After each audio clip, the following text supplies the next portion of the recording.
bienvenue dans cette nouvelle vidéo. Dans cette vidéo, je vais tout simplement te faire une simulation, ou plutôt te partager la simulation que j'ai réalisée sur le fait d'être rentier en 5 ans. Combien il faut investir, à quel pourcentage de rendement. Je vais te détailler tous mes calculs en une vidéo que je vais essayer de faire assez courte, entre 5 et 10 minutes maximum. On attaque tout de suite avec donc la situation de départ. J'ai pris ma situation de départ qui est donc aujourd'hui, alors peu importe ton âge, mais personnellement j'ai 20 ans et demi bientôt, dans 6 mois, donc 21 ans. J'ai 5000 euros d'investis et je pourrais, si j'investissais la totalité de ma capacité d'épargne, je pourrais investir 3000 euros par mois. Alors déjà, pour ceux qui ne suivent pas et qui me connaîtraient pas, qui me découvriraient sur cette vidéo, déjà abonnez-vous. Et pourquoi je pourrais investir 3000 euros par mois? Tout simplement parce que je travaille en Suisse et que j'habite en France, donc j'ai un loyer qui est très faible. En plus de ça, je suis en colocation et je peux donc épargner une très grosse partie, 80 à 85% de mon salaire, ce qui représente aux alentours des 3000 euros par mois. Donc en partant du principe que je puisse investir ces 3000 euros, ce qui n'est en réalité pas le cas parce que j'épargne, je garde une épargne de précaution. J'épargne actuellement pour le projet d'acheter une voiture en juin donc 2023 et donc je ne peux pas investir 3000 euros par mois, mais si je n'avais aucune charge et aucune dépense anticipée, je pourrais investir ces 3000 euros et donc être rentier en 5 ans simplement avec la bourse. Je te fais donc le détail de ce calcul tout de suite. Déjà, 5000 euros investis aujourd'hui, plus 3000 euros par mois pendant 5 ans, ça ferait donc 185 000 euros investis dans 5 ans. Et donc, ces 185 000 euros, ça serait du capital. Et selon le rendement que j'aurai sur ce capital, j'aurai donc un certain capital avec les intérêts composés à la fin de ces 5 années. Alors, on va prendre 3 simulations, une à 10% de rendement, une à 15% et une à 20%. À savoir que sur mon portefeuille, si on fait la moyenne de la performance des actions sur les 10 dernières années, on a en moyenne 18,4% de rendement, 19,4% de rendement sur le PEA et 20,7% sur le compte titre. Donc j'ai fait une moyenne de 20%. Et pareil, pour la crypto-monnaie, j'estime qu'il y aura un rendement moyen de 20% par an. Donc le rendement moyen de mon portefeuille sera aux alentours des 20% si ce qui s'est passé sur les 10 dernières années se réitère sur les 5 à 10 prochaines années. Donc j'ai pris cette estimation de 20% de rendement, mais j'ai également pris deux estimations plus pessimistes ou plus réalistes selon le point de vue de 15% de rendement annuel et 10% de rendement annuel. Ça va paraître beaucoup pour certains, mais formez-vous et je vous assure que c'est largement atteignable. On attaque avec la simulation à 10% et on va monter crescendo. Donc avec la simulation à 10% de rendement, au bout de 5 ans, on n'a plus donc 185 000 euros de capital, mais on a 240 000 euros de capital, donc 185 000 de capital et 200 sur les 240 000, donc 55 000 d'intérêt. Ce qui fait donc 12 960 euros par an de dividendes bruts avec donc le rendement que j'ai en moyenne sur mon portefeuille. Le rendement des dividendes s'élève, si je ne dis pas de bêtises, à 5,3 ou 5,4%. En tout cas, s'élèverait au bout de 5 ans avec les intérêts composés à 5,3-5,4%. Donc, mais j'ai peut-être basé mes calculs sur du 5%. Non, on est là-dessus. On est sur 5,3 ou 5,4%. Donc, ça fait sur 240 000 euros de capital, 12 960 euros de dividendes par an brut. Une fois qu'on retire les impôts, je prends en plus de ça en impôts 30%. Sauf que je n'aurai pas 30%. J'aurai 17,2% déjà sur le PEA et j'aurai un impôt sur le revenu qui sera plus faible que la flat tax de 30%. Donc, j'aurai une imposition inférieure. Et donc, si on prend cette imposition-là, ça fait 10 731 euros par an de dividendes net d'impôts, ce qui représente donc 894 euros par mois. Évidemment, ça n'est que les dividendes, mais il y a une certaine croissance sur le portefeuille. Donc, avec cette simulation de 10% de rendement, eh bien, c'est très simple, 10% de rendement sur le capital que j'aurai dans 5 ans, à savoir 240 000 euros. Ça fait donc 24 000 euros par an de dividendes, soit 2 000 euros par mois. Une fois de plus, c'est une somme en brut. Si tu retires 30% à 2 000 euros, ça fait 600 euros de moins, donc ça fait 1 400 euros net par mois. Ça fait déjà plus qu'un SMIC par mois.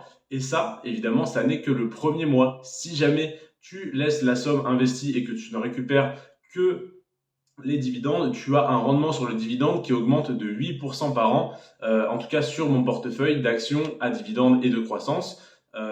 sur mon PEA, sur mon compte titre, tout mélangé.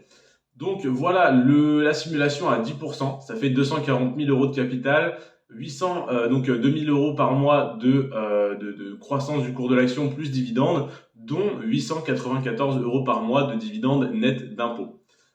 La simulation à 15%, on n'a plus 240 000 euros de capital, mais du coup 272 000. Avec 15% de rendement et toujours les 5,3% de rendement sur le dividende, on a 14 688 euros par an de dividende brut. Ce qui nous intéresse, c'est le net. Ça tombe bien, je te l'ai calculé également. Ça fait 12 162 euros par an net d'impôt de dividende, ce qui représente 1 013 euros par mois. Donc là déjà, rien qu'en dividende, tu as plus de 1 000 euros par mois de dividende. Alors évidemment, lissé sur l'année, il y a des mois où tu vas toucher beaucoup moins et des mois où tu vas toucher beaucoup plus. Mais sur l'année, ça fait une moyenne de 1 013 euros par mois de dividende. Donc si tu n'as pas un train de vie trop excessif, tu peux survivre ou vivre selon tes critères tes loisirs, si te coûte cher, etc. Tu peux très bien vivre ou survivre à 1 013 euros par mois de dividendes, tout en sachant une fois de plus que ce revenu-là augmente de 8% par an. Donc 8% sur 1 013 euros, ça fait à peu près 80-82 euros de plus l'année suivante, et ainsi de suite avec les intérêts composés. D'autant plus si tu as investi donc ces gains. Ensuite, donc sur ces 15% de rendement, évidemment, on a aussi la croissance du cours de l'action. Donc si on prend la croissance du cours de l'action des actions plus les dividendes, on est à 40 800 euros par an de croissance, ce qui représente cette fois-ci 3 400 euros par mois. Une fois de plus imposé à 30%, donc tu retires un tiers, ce qui fait à peu près 1 000 euros, ça te fait donc du 2 400 euros, 2 300 euros net par mois. Donc là, évidemment, si tu retires les 15% de gains tous les ans. Et donc, tu ne profiteras plus des intérêts composés, malheureusement. Et la simulation à 20%, qui est donc la simulation qui correspond au rendement que mon portefeuille a eu sur les 10 dernières années. On a donc 309 000 euros de capital, je le rappelle, pour un total de 185 000 euros investis. Donc là, on est à 124 000 euros de gains sur les 185 000 euros investis, donc ce qui est déjà énorme. Et ça devient très intéressant parce qu'on reçoit 16 686 euros de dividendes bruts, soit 13 816 euros net d'impôts par an. Et donc, ça fait du 1 151 euros par mois de dividendes. Et si on prend en compte la croissance du cours de l'action, on est donc à plus 61 800 euros par an, ce qui fait 5 150 euros par mois. Et donc, pareil, moins 30% sur ces 5 150 euros, donc ça fait 1 500 euros de moins. On est, on va dire, à 3 500 euros net d'impôts par mois. Donc ça, c'est la simulation réelle de ce qui a eu lieu sur mon portefeuille, en tout cas sur les actions que je détiens sur les 10 dernières années, au niveau de la croissance et au niveau du dividende, du rendement du dividende, de l'augmentation du dividende, etc. C'est la simulation vraiment parfaite, comme si j'avais investi il y a 10 ans et que j'avais aujourd'hui ce portefeuille-là.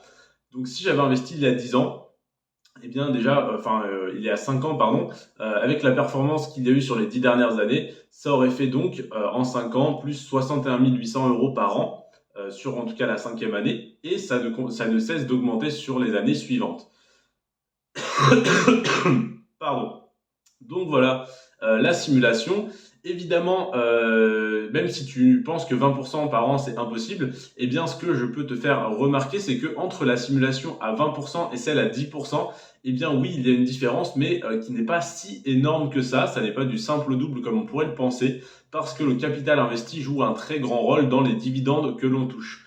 Et donc, sur la simulation à 10% de rendement, on se retrouve avec 894 euros par mois de dividendes net d'impôts. Et sur la simulation à 20%, donc qui est 2 fois plus élevé, on pourrait s'attendre à se retrouver avec 1700, 1800 euros de dividendes par mois. Et non, on a seulement, entre guillemets, 1151 euros par mois de dividendes. Pourquoi? Tout simplement parce que ça n'est pas les gains, les intérêts composés qui font ce rendement, mais tout simplement le capital investi en très grande partie.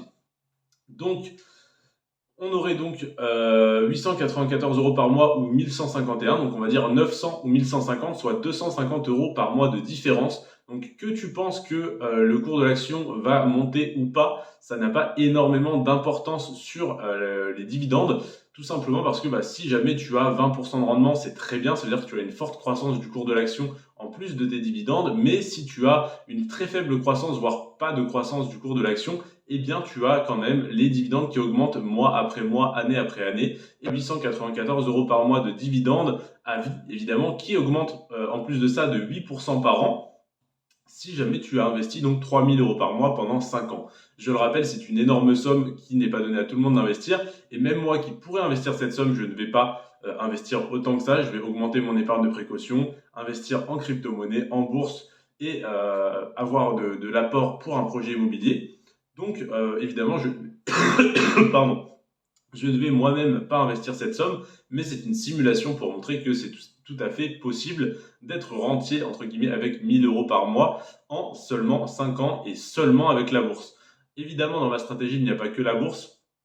Il y a la bourse, la crypto-monnaie, les business en ligne ainsi que l'immobilier. Et donc, ça va accélérer tout ça. Donc, j'espère bien être rentier dans moins de 5 ans, c'est-à-dire avant mes 25 ans. Je te remercie en tout cas d'avoir regardé cette vidéo. C'était Florian. Sur ce, prends soin de toi et de tes finances. Et à bientôt. Ciao.